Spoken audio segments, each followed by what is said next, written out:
प्रभु यीशु में प्यारे भाइयों और बहनों, आप सभी को जय यीशु। पवित्र कलीसिया के साथ हम प्रभु के पास का काल में आनंद हृदय से प्रभु को धन्यवाद दे रहे हैं। पुनरुत्थान के इस रहस्य पे मनन कर रहे हैं और पवित्र आत्मा की प्रतीक्षा कर रहे हैं। आज हम फिर से योहन के सुसमाचार के उसी वचन को सुनेंगे और पवित्र आत्मा के एक और स्वरूप पर, एक और कार्य पर मनन चिंतन करेंगे।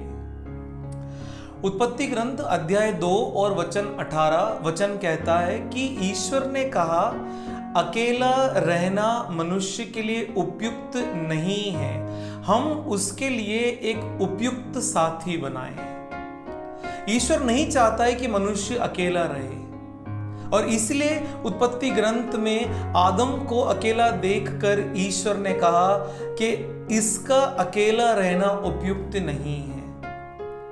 मत्ती का सुसमाचार अध्याय 28 और वचन 20, प्रभु यीशु स्वर्ग चढ़ने से पहले अपने प्रेरितों को कहते हैं, मैं संसार के अंत तक सदा तुम्हारे साथ रहूंगा। प्रभु आश्वासन देता है कि संसार के अंत तक वो हमारे साथ है, वो हमें कभी भी अकेला नहीं छोड़ेगा। यूहन्ना का सुसमाचार अध्याय 14 और वचन 18, और प्रभु कहते हैं, मैं तुम्हें अनाथ छोड़ के नहीं जाऊंगा। ये पवित्र आत्मा के विषय में प्रभु कह रहे हैं कि मेरे चले जाने के बाद में सहायक जब आएगा वह निरंतर तुम्हारे साथ रहेगा, नित्य तुम्हारे साथ में रहेगा, एक क्षण के लिए भी तुमसे अलग नहीं होगा। और यही है प्रभु के पुनरुत्थान की सबसे बड़ी भेंट और पुराने विधान और नए विधान का सबसे बड़ा अंतर। हम पुराने विधान में पढ़ते हैं कि जब भी किसी ने, चाहे वो साउल हो, जब उसने पाप किया तो पवित्र आत्मा उसको छोड़ के चला गया। लेकिन नए विधान में ईश्वर हमसे ये वचन देते हैं कि कुछ भी हो जाए सहायक तुम्हारे साथ में रहेगा। जरूर हमारे पापाचरण के कारण या हमारे पाप की प्रवृत्ति के कारण पवित्र आत्मा जो कार्य करवाना चाहते हैं, जो करना चाहते हैं, वो कार्य शायद हमारे जीवन में ना कर पाए, लेकिन प्रभु वचन देता है कि वो हमारे साथ में रहेगा। क्यों प्रभु हमारे साथ में रहता है, उसके पीछे उसका मनोरथ क्या है, वो हम पढ़ते हैं यूहन्ना का सुसमाचार अध्याय 15 में। एक बहुत ही सुंदर वचन है, यूहन्ना का सुसमाचार अध्याय 15 और 5, और प्रभु यीशु अपने प्रेरितों से कहते हैं, मुझसे अलग रहकर तुम कुछ भी नहीं कर सकते, मुझसे अलग रहकर तुम कुछ भी नहीं कर सकते। इसलिए निरंतर प्रभु के सानिध्य में रहने की आवश्यकता है और इसीलिए पवित्र आत्मा दिया गया है एक सहायक के रूप में कि वो निरंतर हमारे साथ रहता है और हमें अपनी कृपा के द्वारा यीशु के सानिध्य में रखता है।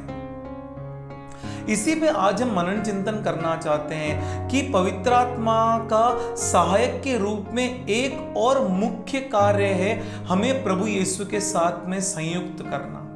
यूहन्ना का सुसमाचार अध्याय 16 और वचन 13 में हम पढ़ते हैं, जब वह सत्य का आत्मा आएगा तो तुम्हें पूर्ण सत्य की ओर ले जाएगा। यीशु अपने शिष्यों से कहते हैं यूहन्ना का सुसमाचार 16 वचन 13 में, जब वह सत्य का आत्मा आएगा तब तुम्हें पूर्ण सत्य की ओर ले जाएगा। और यूहन्ना का ही सुसमाचार अध्याय 14 और वचन 6 में हम पढ़ते हैं कि प्रभु कहता है, मैं मार्ग, सत्य और जीवन हूं। यानी इस पवित्र आत्मा का एक ही कार्य है जो जीवंत सत्य है, यानी कि प्रभु यीशु उस तक हमको लेके जाना। और यूहन्ना का सुसमाचार अध्याय 8 में हम वचन 32 के आगे पढ़ते हैं कि वचन कहता है कि जब तुम सत्य को जान जाओगे, सत्य तुम्हें स्वतंत्र कर देगा। पवित्र आत्मा हमें प्रभु यीशु के पास लेके जाता है ताकि हम उसके सानिध्य में रह के उसको समझें। हमने यूहन्ना के सुसमाचार अध्याय 4 में समारी नारी के बारे में पढ़ा। जब इस समारी नारी ने पहली बार प्रभु यीशु को मिला तो इसने प्रभु यीशु के साथ में बातचीत करने में कोई बहुत ज्यादा गहनता नहीं दिखाई, लेकिन धीरे धीरे जब ये समारी स्त्री प्रभु के सानिध्य में बैठी रही, धीरे धीरे आत्मा ने इसके हृदय में जो परिवर्तन लाया, उसके द्वारा ये पहचान सकी कि ये जो मेरे सामने बैठा है कोई सामान्य व्यक्ति नहीं है। यही पवित्र आत्मा हमारे हृदयों में और हमारे जीवन में करते हैं। हमें प्रभु यीशु के पास लेके जाता है, हमें प्रभु यीशु से संयुक्त करता है। लूकस के सुसमाचार के अध्याय 24 में हम इमाउस की घटना पढ़ते हैं।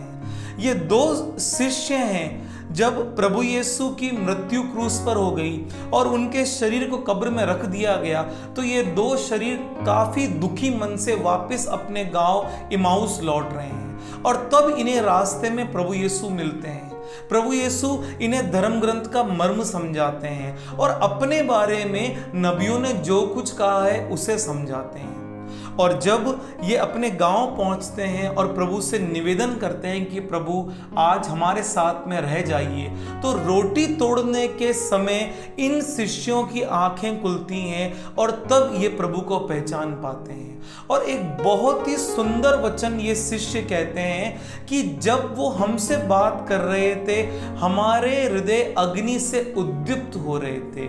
ये अग्नि पवित्र आत्मा है जो प्रभु के सानिध्य में हमको रखना चाहती है, प्रभु के एक एक वचन के द्वारा हमें पवित्र करती है, क्योंकि ईश्वर जानता है अकेले रह के हम कुछ नहीं कर सकते, उससे संयुक्त हुए बिना हम कुछ भी नहीं कर सकते। इसीलिए इस सहायक के रूप में पवित्र आत्मा की आवश्यकता है। मत्ती के सुसमाचार अध्याय 26 और वाक्य संख्या 75 में हम पढ़ते हैं, जब ईसा ने पेतरुस को मुड़कर देखा मुर्गे के बांग देने के बाद में, तो पेतरुस फूट फूट के रोया। यह पवित्र आत्मा है जिसने पेतरुस के मन में एक सच्ची पश्चाताप की भावना उत्पन्न करी, एक सच्ची ग्लानि उत्पन्न करी, एक सच्ची पीड़ा और वेदना उत्पन्न करी। और इसी पेतरुस ने रो रो के प्रभु से जो माफी मांगी, उसके बाद में इसी पवित्र आत्मा ने पेतरुस को प्रेरणा दी कि वो वापस कलीसिया में उस मंडली में सम्मिलित हो जाए। सबसे बड़ा अंतर यूदस और पेतरुस में यही है कि यूदस भी अपनी गलती माना, लेकिन वो कभी भी अपनी मंडली, अपनी कलीसिया में पुरोहितों का जो समूह है उसमें वापस नहीं गया, वो प्रभु से माफी मांगने नहीं गया। लेकिन पेतरुस ने पवित्र आत्मा की प्रेरणा को समझा, वो रोया, उसने प्रभु से माफी मांगी और फिर से प्रेरितों के उसी समूह में जाके उसने प्रभु से निरंतर प्रार्थना करती रही। इसलिए प्यारे भाइयों और बहनों, पवित्र आत्मा की आवश्यकता है, पवित्र आत्मा की आवाज सुनने की आवश्यकता है, क्योंकि यूहन्ना के सुसमाचार अध्याय 15 में प्रभु कहता है, मुझसे संयुक्त हुए बिना तुम कुछ भी नहीं कर सकते। चाहे तुम तुम्हारे ऑफिस में हो, चाहे तुम एक स्टूडेंट हो, अपनी पढ़ाई कर रहे हो, तुम किसी प्रकार का कार्य कर रहे हो, तुम एक माता हो, तुम एक पिता हो, तुम धर्मसंगी जीवन जी रहे हो, तुम एक पुरोहित हो, तुम एक काउंसलर हो, तुम एक रिट्रीट प्रीचर हो, किसी भी प्रकार की मिनिस्ट्री, किसी भी प्रकार के पद पर नियुक्त व्यक्ति अपना कार्य तब तक नहीं कर सकता है जब तक कि वो प्रभु के साथ संयुक्त नहीं होता है, क्योंकि प्रभु उसको वो शक्ति देता है कार्य करने की। और प्रभु के साथ संयुक्त होने का एकमात्र माध्यम है पवित्र आत्मा। जब वह सत्य का आत्मा आएगा तब तुम्हें पूर्ण सत्य की ओर लेके जाएगा। ये पवित्र आत्मा है जो हमारे जीवन में हर प्रकार के छुपे हुए सत्य को उजागर करता है और हमें प्रभु के साथ में संयुक्त करता है। कुछ साल पहले एक बेटी को मेरे पास में काउंसलिंग के लिए लेके आया गया। ये 12वीं क्लास में पढ़ने वाली एक छात्रा थी और किसी कारणवश से ये फूट फूट के रो रही थी। करीबन 15-20 मिनट तक ये सिलसिला चलता रहा। ये बेटी अपने मुंह से बताने को तैयार नहीं कि इसके जीवन में क्या पीड़ा या क्या वेदना है, और मैं इसके सामने बैठा हुआ हूं। मैं बार बार इसको पूछ रहा हूं कि बेटा तुम्हारी परेशानी क्या है, कम से कम एक शब्द बोले तो मैं उसके आगे किसी तरीके से बच्चे को काउंसिल कर सकता हूं। उसी समय मैंने पवित्र आत्मा से प्रार्थना किया कि हे पवित्र आत्मा, मैं असहाय महसूस कर रहा हूँ, ये बच्चे को काउंसलिंग के लिए लाया गया है, लेकिन एक शब्द भी मुझे मालूम नहीं है, मैं क्या करूँ। उसी समय पवित्र आत्मा की एक शक्तिशाली प्रेरणा मिली कि पीयूष, इसको पूछ ये शाम के समय कहाँ रहती है। उस प्रेरणा पर मनन करके उस बच्चे को मैंने पूछा, बेटा आप मुझे एक बात बताओ कि इन दिनों में आप शाम के समय कहाँ जा रहे हो। ये बच्ची अचानक रोना बंद करके एकदम शॉक्ड हक्का बक्के रह के मेरे को देखने लग गई, और इसने कुछ समय बाद में मुझे बोला कि सर, मेरे बॉयफ्रेंड से मेरा ब्रेकअप होने के कारण मैं बहुत वेदना में, बहुत पीड़ा में हूं, और रोज मैं शाम को जो दाह संस्कार करने की जगह है वहां जाके बैठ जाती हूं। पवित्र आत्मा तुम्हारे जीवन के छोटी सी छोटी घटना को देखता है, छोटी सी छोटी पीड़ा, छोटी सी छोटी वेदना को देखता है, और वो हमको प्रेरित करता है कि हम उन पीड़ाओं को, उन वेदनाओं को, उन सब को प्रभु के सामने समर्पण करें। रोमियो के नाम पत्र में पौलुस कहता है कि जब हमें प्रार्थना करना नहीं आता है तब पवित्र आत्मा हमारी अस्पष्ट आहों में हमारे लिए प्रार्थना करता है। किसी मनुष्य की आह कब निकलती है? जब वो दुख में होता है, पीड़ा में होता है, वेदना में होता है। ये पवित्र आत्मा है जो हमारे हृदय की हर प्रकार की वेदना, पीड़ा और आह को जानता है, और उस वेदना और उस पीड़ा में हमें शक्ति देता है कि हम प्रभु के सामने प्रार्थना करें, उससे उस परिस्थिति में भी संयुक्त रहे और उसके सामने सब कुछ समर्पण करें।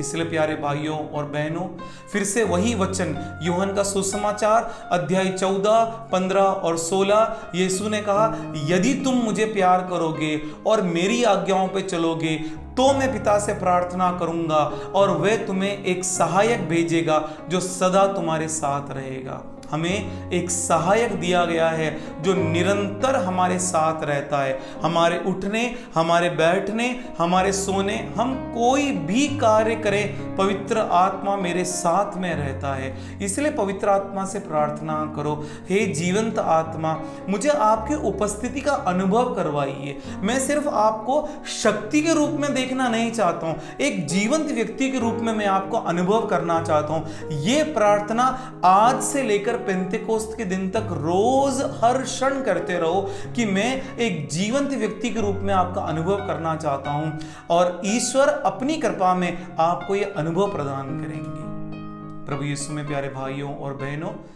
पेंतेकोस्त के समय आने में है, इसलिए निरंतर प्रार्थना करते रहिए, प्रभु से संयुक्त रहिए और पवित्र आत्मा के कृपादानों को मांगते रहिए, लालायित रहिए। धन्य कुंवारी मरियम हम सब के लिए प्रार्थना करें जैसे उन्होंने प्रेरितों के लिए प्रार्थना करी।